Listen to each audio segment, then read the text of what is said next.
Isu Palestin ni memang rasanya sampai bila nak habis pun kita tak pasti, sebabkan gara-gara Israel merampas tanah suci Palestin. Kenapa pertubuhan antarabangsa tak tolong langsung Palestin ni, sedangkan Israel ni dah berlaku kekejaman, buat rosak, porak-peranda huru-hara kat tanah Palestin? Kenapa? Kita kena faham dahulu, pertubuhan antarabangsa ni sebenarnya ialah gabungan ataupun satu organisasi yang besar antara negara dan negara lah. Yang boleh simple, saya boleh bagi contoh paling simple, macam ASEAN. Gabungan macam Malaysia, Singapura, Asia Tenggara. Ada juga OIC negara-negara Islam di Timur Tengah.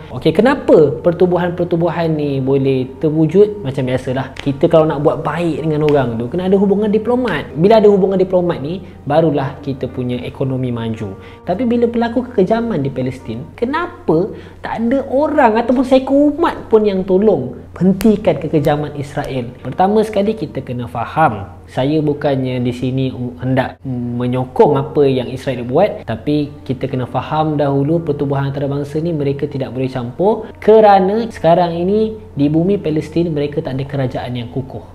Memang betul ada Hamas dan sebagainya, tapi kerajaan itu bukanlah satu kerajaan yang orang kata secara total yang kuat, yang boleh menyebabkan pertubuhan antarabangsa ini masuk campur. Bila pertubuhan antarabangsa ini masuk campur, dia akan berlaku human intervention kat situ. Apa yang dimaksudkan dengan human intervention? Ialah contoh, sekarang ni jiran awak ada bergaduh dengan isteri dia lah, sepasang suami isteri. Bergaduh ni, pungpang, awak lah ni tak bagi anak makan. Tiba-tiba awak ketuk pintu, Assalamualaikum, ni kenapa ni? Awak pula yang selesaikan. Adakah perkara itu baik ataupun tidak? Saya tak nak jawab, sebab mungkin ada baiknya lah, sebab kalau dah sampai nak angkat parang, kita pun kena halang kan.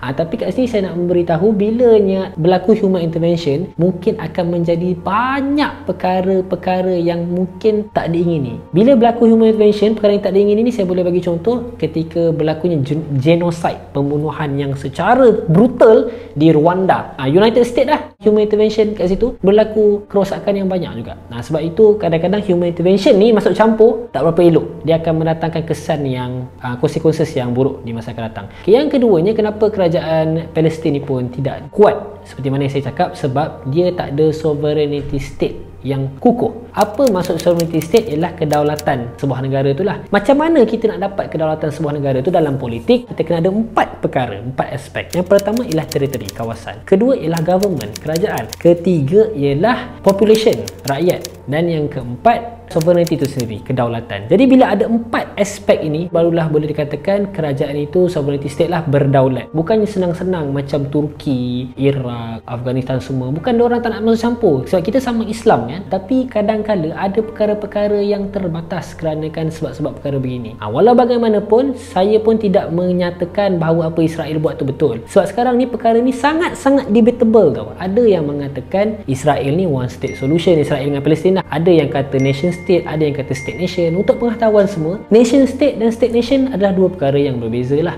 Kat sini pun sebab tu kita kena faham juga, sebelum kita nak mengkritik, kita kena faham dulu apa maksud state, apa maksud city, apa maksud nation. Jadi pasal Palestin dan juga Israel ni sangat-sangat, saya katakan tah bila boleh habis. Cuma itu je lah kenapa, sebab pertubuhan antarabangsa tidak masuk campur. Tetapi di sini walau bagaimanapun, tolak tepi daripada segi politik, daripada segi human rights lah, kita sebagai manusia, kenapa perlu sampai begitu? Sangat-sangat teruk lah, sangat-sangat dahsyat dia punya impact peperangan tersebut. Kita sebagai orang Islam pun sangat-sangat sedih. Di manakah human right? Dan tolong hentikanlah kekejaman violence tersebut. Mungkin di sini pihak pertubuhan antarabangsa boleh menyuarakan tentang human right, kerana setiap orang dalam dunia ni, Allah dah jadikan kita semua manusia yang bukannya untuk membuat kerosakan, malah membuat baik terhadap semua manusia.